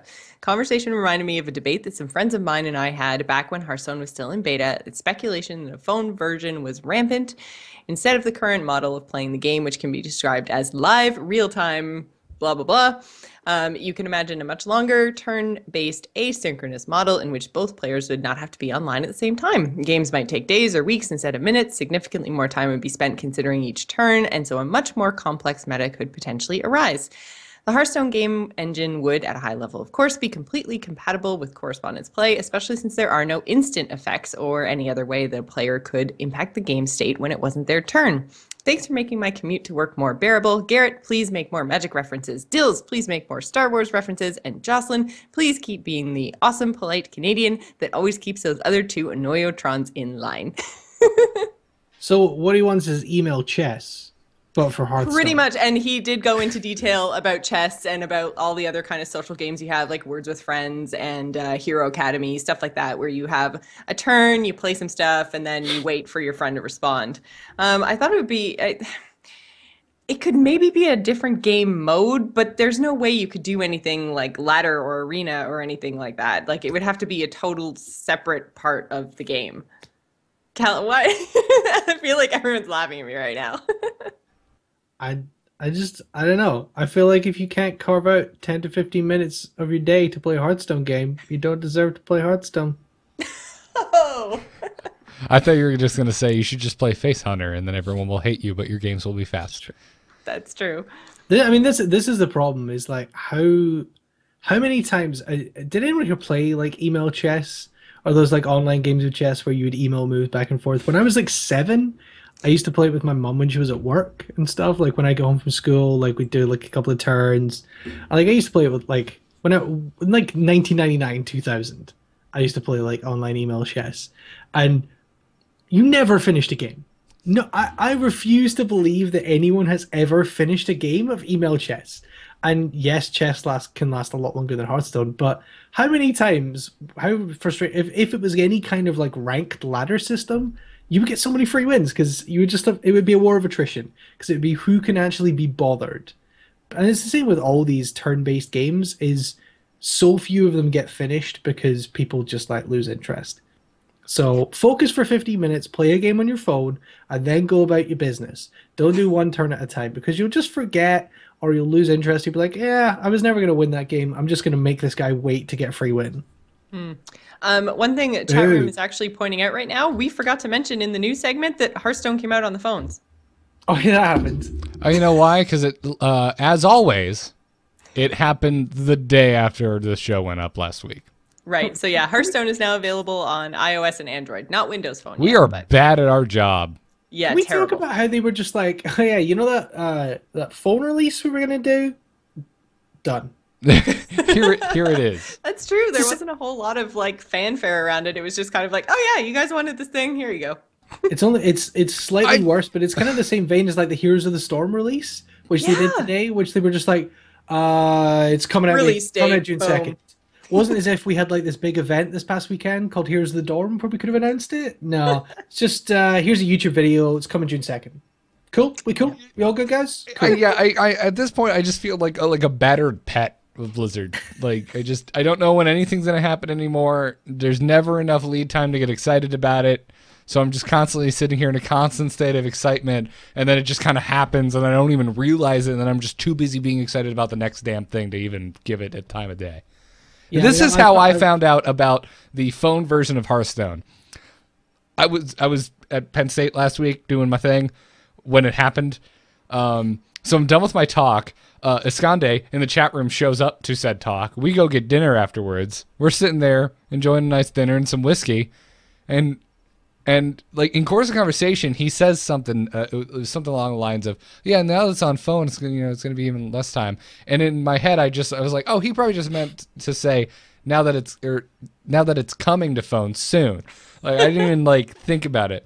And then like 2 minutes later, he just whips out and starts playing Hearthstone. I'm just like, "Did you jailbreak your iPhone?" He's like, "Dude, it came out today." I'm just like, "You're shitting me." Yeah. We just did a show last night.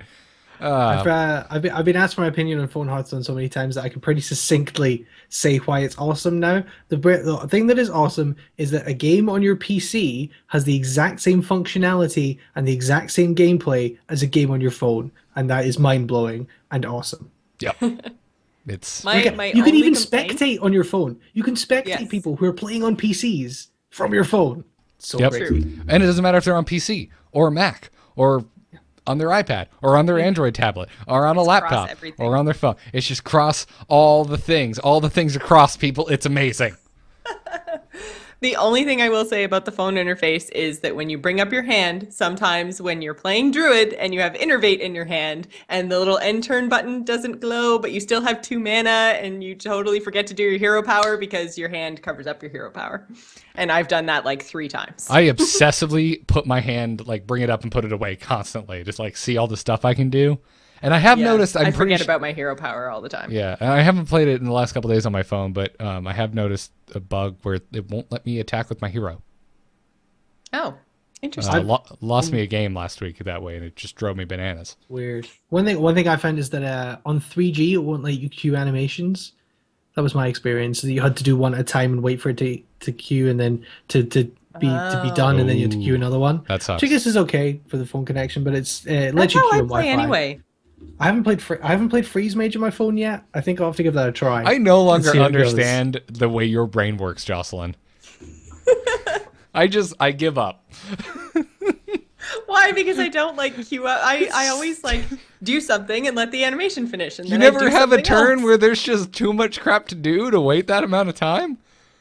I Because think with on my feet Patron quickly, Warrior, apparently, because you're just slow. Because with Patron Warrior, with a Warsong Commander out, and with Commanding Shout buffed, because I'm not Callum and I actually like that card and don't think it's a situational thing, there's too much crap to do, and you need to queue those animations. I don't queue animations. You are blowing my mind right now. I know. It would be hilarious if in our game tonight that like I win because I queued animations and you didn't. Yeah, and I run out of time. I know it's not going to happen, but I like that scenario in my head just makes me so happy thinking about it. Sorry. So yeah, God. So yeah, Hearthstone phones, yay. Having turn-based, like take your time, not live, probably not going to happen unless it was totally separate. I don't know why you would even want that. No, I did think that the comment about the meta and having more time to think about it would be potentially interesting, but it would be its own meta anyway. So then it could be kind of interesting if you had like competitive like phone play versus like normal ladder play, and you could maybe see And then life coach.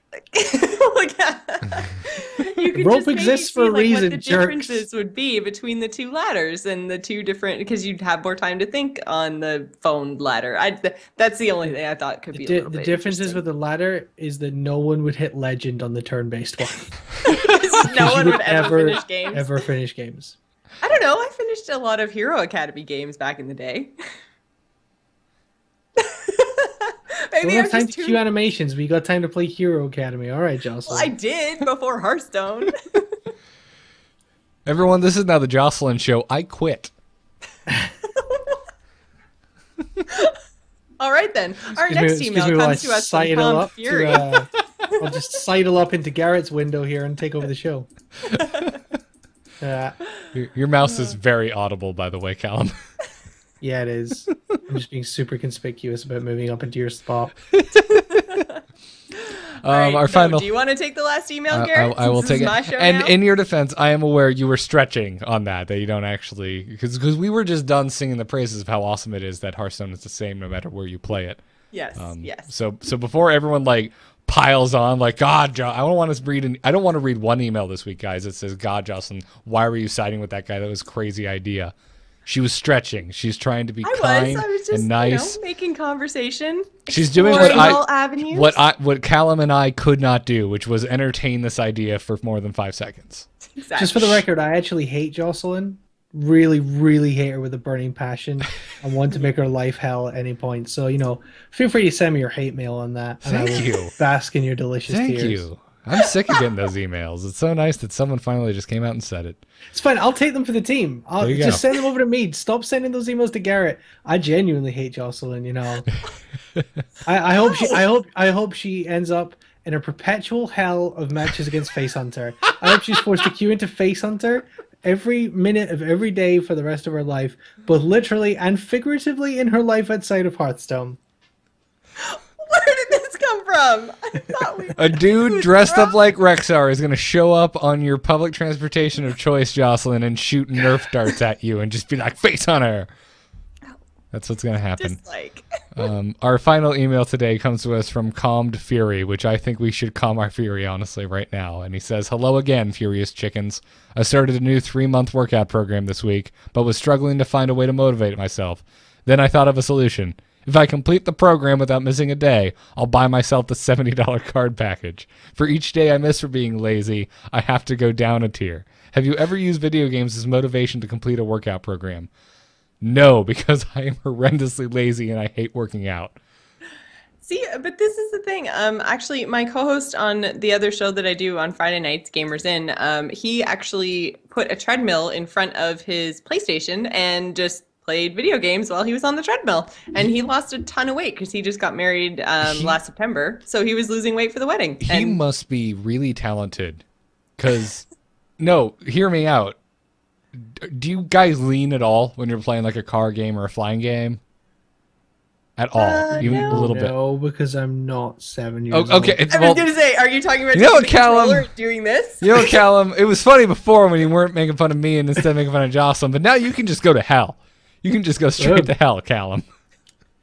Well, this show's going off the rails. We all hate each other now. It's going to be a messy breakup. The motion of like video games plus treadmill just bothers me. I'd probably have a heart attack. Honestly, like I think if the strain of actually having to do exercise didn't kill me, the strain of doing exercise while being stressed at video games would definitely be my end. That's a really good point.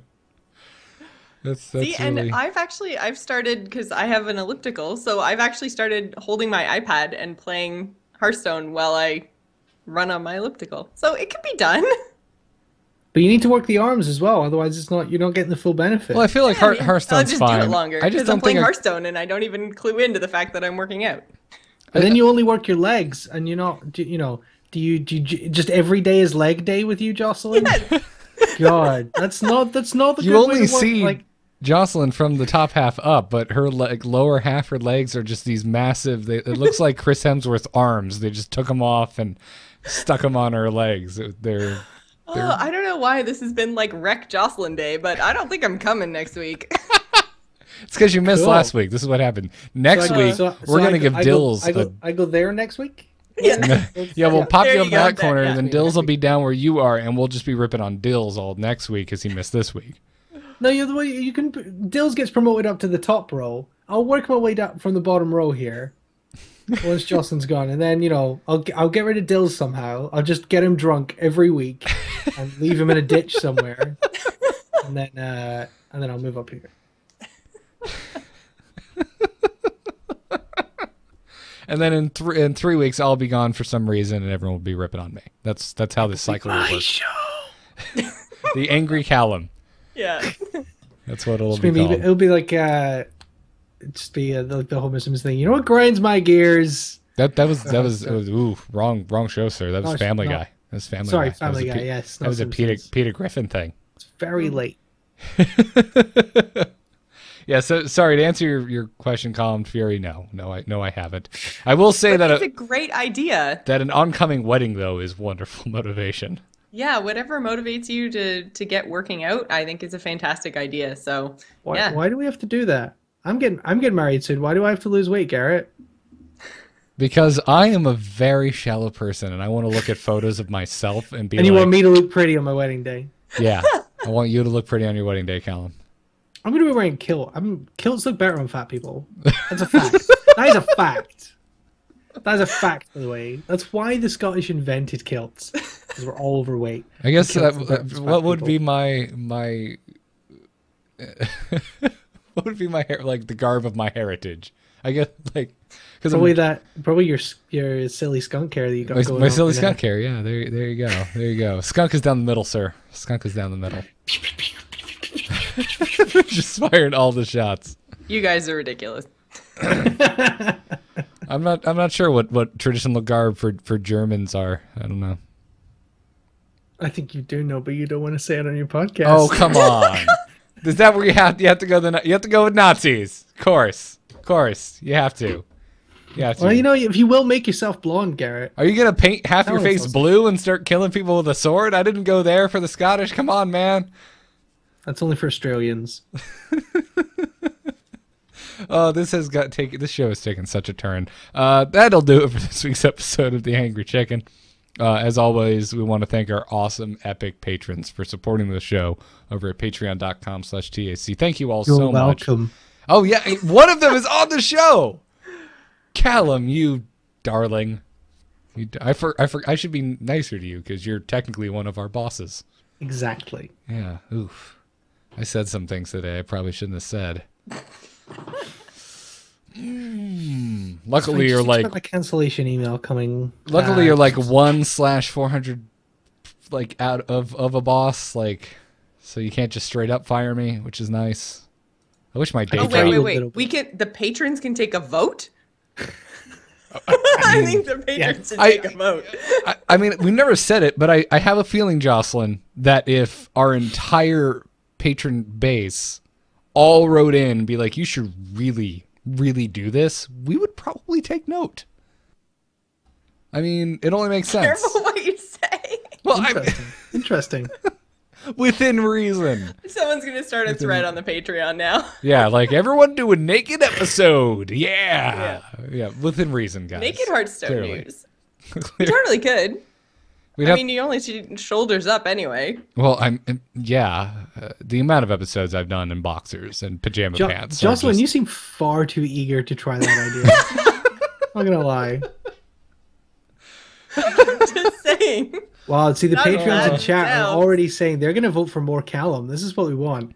There's votes being taken in the Twitch chat already to have a regular, I think on the full moon, if there's a regular guest appearance. I mean, yeah, if that's what the Patreons say, Garrett. We've got have Callum on every 5th show. We have Garrett naked. We have vote for more Callum. We have new patron reward tier co-host. Well, no, see, the way you do that, the way you do the co-host thing without having to pay extra money, is you call into the Patreon Hangout show and just don't stop talking. That's what I did. And eventually we're just like, well, you might as well come on the show. Actually, I was gonna. You shouldn't do that because what I would like to not have to like get to the point where like the radio where it's like, thanks for calling, just hang up. So, this is actually why Garrett invited me on it, so I wouldn't call the Patreon Hangout, and like 4 more people would get to call in. Yep. Method to his madness. You figured me out. So, anyways, thanks again to our patrons. If you want to become a patron of the show, you can do so. I can't believe over I at even Patreon. derailed that. Patreon.com/TAC. Becoming a TAC patron gives you access to the TAC Skype account for our patron call-in episodes, which, again, reminder, next Tuesday at 8 p.m. Eastern is when we're doing it. Details will be on the Patreon page very soon. You also get the after show video, which there hasn't been any for the last couple of weeks because I've been traveling and sick and all kinds of crazy crap. But we're doing one tonight. Jocelyn and I are going to face off against one another. Forson's Patron Warrior versus Chalky's Patron Warrior. So, thank you guys. You're going to get wrecked. Go check it out. Thanks this week to the following patrons. Thank you, Ben B., Nicholas M., Ryan D., John R., and Timothy L. Thank you so much for supporting The Angry Chicken. And also, if you're leaving us reviews on iTunes, we really appreciate it because it's a great way for the show to get to new listeners. So thank you to ACM. Thank you to DB Lehman. Thank you to Ruginix, who wrote, came over from the instance in StarCast, so I always loved the two bums, but so much better with their better female half. Go Jocelyn, you go girl. Aww. Also, thanks to Lex CMD and thanks to No Dyin'. Thank you so much for your iTunes reviews. The Angry Chicken is a production of amove.tv and frogpants.com. All of our past live shows and other videos can be found on youtube.com/StarcastShow. Our t-shirt is available over at slashloot.com. We are on Twitter at TAC Podcast and catch us live every Monday night right here on twitch.tv/amovetv at 10 p.m. Eastern Time or over on alphageekradio.com. Also, thanks to Brian Griffith for our intro music. Check out his work over at briangriffithmusic.com. Callum, you're our guest. Where can folks find you? Well, first of all, I want to say the Twitch chat reaction to my appearance on this show has been so much better than Twitch chat reaction to any casting I've ever done because Twitch chat hates casters. So, love your Twitch chat. Your Twitch chat's my favorite. Yay. You can find me on Twitter at CLeslie92, which is the year I was born. Suck it, old people. Wait, you were born in 92? Yeah. I'm What? 23 on Thursday. You're so much younger than me. Don't even start. You're gonna die way sooner You're than me, Garrett. Even younger than Jocelyn. Which I wouldn't have said, but Jocelyn was like, don't even start. Well, I'm like, I'm going to go there. Yeah, you can find me on Twitter at CWesel92. You can find me on YouTube. I do video editorials every so often with a lovely overlay that Garrett did for me, which is youtube.com/C/Callum Leslie, which is LESLIE. And of course, my name is here, you can see, with the 2 L's. Remember the 2 L's. And you'll find all my work at the Daily Dot, which is dailydot.com/topics/esports. That's going to change soon to something better, thankfully. And we do a talk show every Tuesday night specifically on Hearthstone eSports, which is the Loadout Hearthstone edition. The Loadout, we do a bunch of shows. We do a main Loadout show on a Monday. We do the Hearthstone show on a Tuesday, and we have a Counter-Strike show on the Thursday with Richard Lewis. They're all at 6 p.m. Eastern. So tomorrow night we're going to be talking about competitive bans and that sort of thing. We're going to have Blackout on. We're going to be talking about all the news and transfers and things like that. It's obviously a little bit different to Tango Chicken. It's more specifically focused on esports.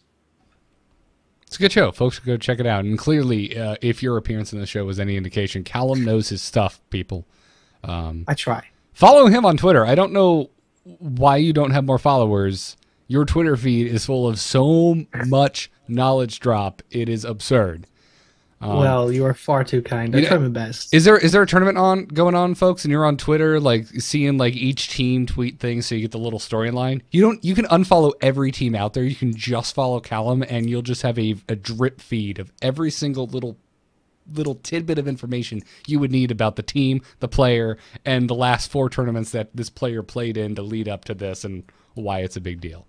Oh, you can also find me hosting KPL Insight on a Friday at 6:30 Central European time, which I guess is... Oh, is that what CET is? Because I always get so confused. I guess that is 12:30 p.m. Eastern time. Let's go with that. It's a show, kind of, if you're familiar with the Kinguin Pro League, we do an hour of highlights from the 10 hours of games and then an hour of player interviews. The highlights are kind of, we do analysis with myself and Nidro, who's the editor-in-chief of Gosu Gamers. So we call the highlights and the biggest plays, and then obviously interview the players as well. All the players from the Kinguin Pro League. So if you want to follow the Kinguin Pro League, but you don't have time to watch 10 hours of games a week, you can watch KPL Insight and we'll catch you up on everything you missed. Awesome. Joss, where can folks find you?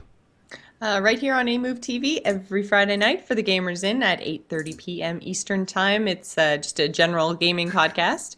And you can follow me on Twitter. That's at GIS Gamer, which is also my Twitch handle. I've been streaming quite a lot. Streamed for like 12 hours on Saturday night.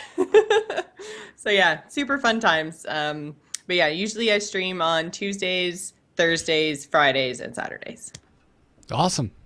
Sorry, I was clicking a lot there because I just got like a massive Twitter follow train. Good, as you should. We get results. I should start sending spam mail to people about how to increase your Twitter followers and your Twitch views and all this other crap, and increase other things that I shouldn't mention on screen on stream. Folks can find me on Twitter at Garrett Art, where I am always yapping off about something. This week's it's been about being sick, missing my fiance, and playing a lot of Halo. So if you like those things, that some of that and more can be found over at my Twitter. Check out my graphic design work over at nomoonart.com. You can find me talking about Heroes of the Storm over on Into the Nexus. And I also just wanted to give a big thanks to Robert, to Doris, and to Penn State for having me out there last week. It was a great time. It was a really cool experience. So thanks for having me out, guys. Thank you. Thanks for listening, everyone. Check out our sponsors, doghousesystems.com. The code to use is TAC. It'll get you a free 120 gigabyte solid state drive added onto your already awesome and amazing Doghouse Systems gaming rig. I have the same setup in mine right now, and it's amazing. I can't believe I went this long without a solid state drive. And best decision I ever made. Mm-hmm. Yeah. The boot time, it's so fast. It's just like, it's a PC, and it's booting faster than the Mac, and I'm just like... You know that time where you're like, maybe you're about to leave the house, and you were going to put a podcast on your phone to listen to when you were out, and you forgot, and you switched your PC off, and you're like, oh, I don't have time to power the PC up and get it. Oh, wait, I do, because I was smart and got a solid state drive. Yep, exactly. So use the code TAC. You'll support us, and you'll get a free solid state drive in your rig. So check it out. Thanks again, everyone. Next week, episode 79. We should all be here, hopefully. Fingers crossed. Hopefully I don't get sick again. That would be great. I'd really Hopefully I won't be here, and you guys can do like a normal show. It was great having you, Callum. Thanks for tuning in, everyone. It was a pleasure. Job's done. Job's done.